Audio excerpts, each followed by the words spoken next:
This tutorial shows you how to go from start to finish to grade an assignment submission in Blackboard. It includes reviewing the Safeassign Report, providing feedback at a rubric, providing feedback in Inline, as well as filling out a secondary rubric. The first thing you'll want to do is go to the Full Grade Center and find the assignment you want to grade. You hover over the assignment, the submission, and click on the contextual menu next to it. Here you'll click on the attempt that you want to grade, the most recent one typically. Then once you are on the grading page, what is helpful to do is hiding the menu so you have a little bit more room to grade. And then here the first thing I typically do is look at the Safeassign Report. So 20% overall match, that's not too bad, but I'm going to look and see specifically what it says is the 20%. So I see the citations here are a non-existent paper, and I can go through and look at anything that's highlighted specifically. So this apparently is, if I click on it, a non-existent paper from possibly another student. So you'll want to kind of look it through and then some references. So that's not really bad at all. I might send a little note saying, you know, this section seems to be copied, and it could be that they just didn't cite it properly. So I'll give them that feedback. Next, I like to read the actual paper, so get into the details of it and see what they've done and give specific feedback. So there's two ways that you can do this.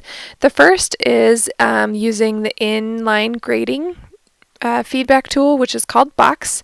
And in this case, what you want to do is wherever you would like to give a comment, you can highlight and then click on comment. And here I could give my feedback and post. Alternatively, you can click up here on this little comment icon and click anywhere. So if I want to comment on this, I close there and post it. So you'll see that if it's highlighted, the student can see the comment when they click on it, and then if it's just a comment, they can see the boxes, the little blue boxes, and click on them to see their comments. The one thing to note about this way of giving feedback is that currently there is no way for a student to download this feedback. So they would need to go individually in and copy or take a screenshot of your feedback here. So we suggest that instead of giving feedback here, you actually download the document and give feedback within Track Changes in Word. So to do this way, you look for the submission here and click on this little download button, and it will download in whatever way you have things downloaded on your browser. And I'm going to have it just open, and I'm going to edit the document.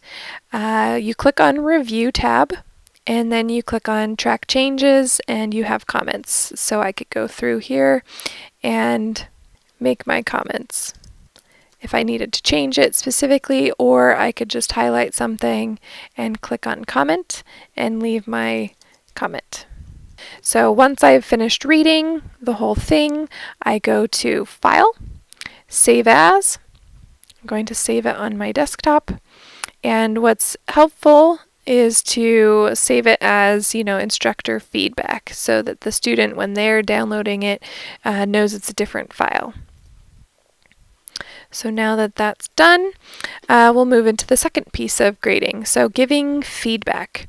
There are several places to give feedback generally. So feedback to learner is this general box here. This is where you want to put that paper. So I'm going to say hello to the student, and once I have my overall note, I can click on this Paperclip icon, and this allows me to browse my computer, and on the desktop there's my instructor feedback for the student, and then I submit and submit again, and there it is. So that's what the student can download and see.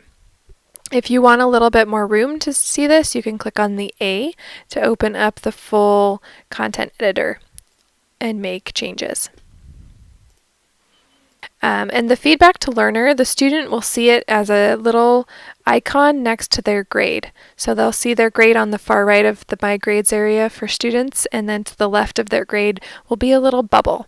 And so it's very easy for them to see that there's been some comments on their assignment. So the next piece is the rubrics. So there is on this assignment a grading rubric and a secondary rubric used for secondary evaluation. So our secondary rubrics are for programmatic review and revision, and so the student will not see these. They are based on the higher level goals for the program, for the university. You can click on show descriptions so you know what each of them means, but because this is an introductory course, it has an introductory secondary rubric, and so most likely the student is going to be below standard or approaching standard on most of these. And then I'm just going to save. I'm not going to give any feedback because the student's not going to see it.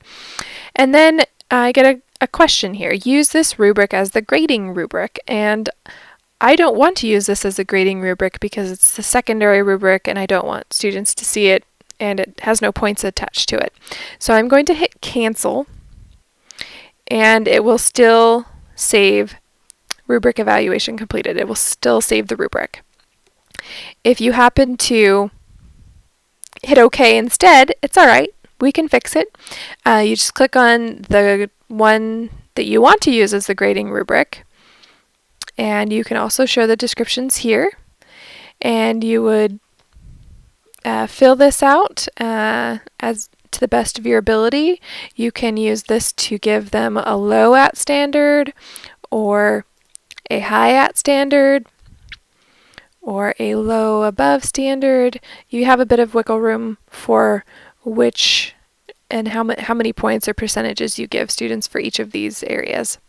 It will automatically give the student points based on what you gave them for the rubric. So you don't have to do anything except just click and choose. Then, if you want to give feedback specifically in the rubric area, there's two ways to do that. The first is in a specific area. So if I hit show feedback, each criteria has a feedback area. So if I wanted to say, this was approaching standard, the video presentation. So if I wanted to say, next time, don't use as much text on your PowerPoint slides, something like that, then it's very specific to this criteria and they get why they got dinged on it for less points. Then the second area of leaving feedback is overall on the rubric. So if you want to leave feedback here, it would be more specific to the rubric in general. And then click Save Rubric. If you had saved the secondary rubric as the grading rubric accidentally, when you hit the Practice Triads rubric, the grading rubric, you would also have gotten that little pop-up that said, do you want to use this for the grading rubric? And you would hit yes. So for example, if I went back into the secondary rubric, hit save, accidentally hit OK, oh no, now it's used for grading, I can go into the real grading rubric, save the rubric, and hit OK, and it reverts back. And you'll know that the right rubric is being used because you'll see points up here. So if you don't see points, if it's a 0, then you've used the wrong rubric for the grading rubric, but easy to fix. 3 places to give feedback to students. In their paper itself, in Box, or in the Word document itself, you have this overall learner feedback to learner area here, and you want to make sure if you have given feedback that you say something in this feedback to learner, even if it's see the box, see the inline grading comments in blue, or see the rubric for specific feedback, because this is the easiest way for students to see that there's been some sort of feedback on their assignment. And then the last way is on the rubric itself.